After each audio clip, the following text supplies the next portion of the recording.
I'm always very interested in getting oral histories of especially our living donors who have created the material. And in the case of Jimmy Stewart, I was really interested in getting an oral history because no major biography had been written about him at that time in the early 1980s.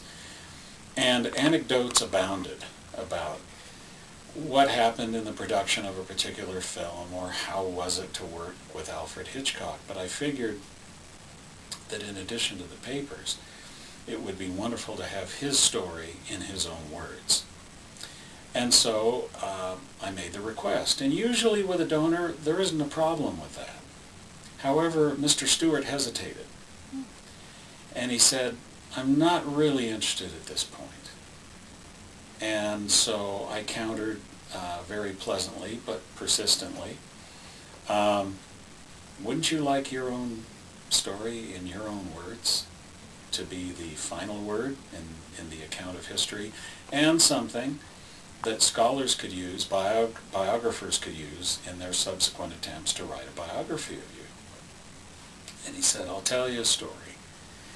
He said at one time, some years ago, an associate editor of Reader's Digest came to me and wanted to do this. And it took some persuasion, I think, because Mr. Stewart is a very private man. It took some persuasion, but eventually I agreed to do it. So we sat down and started to do the interviews. And then he reported to me that he would have to end the project. Why?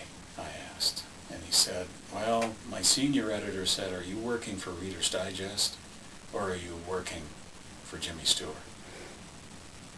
He pulled out. And Mr. Stewart told me, that soured me sufficiently that I didn't want to do this again. So, from the mid-1980s, I persisted every time I went out to California, or there was additional material to pick up that he found. I would ask again and again and again, and he wouldn't do it. And then finally, in 1997, he passed away.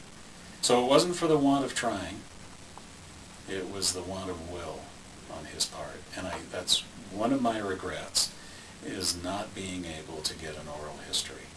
Because there have been biographies published since then, and it would have been wonderful to have that archival record done at that time in his career, when just many, many questions could have been thrown at him, and we would have his own response.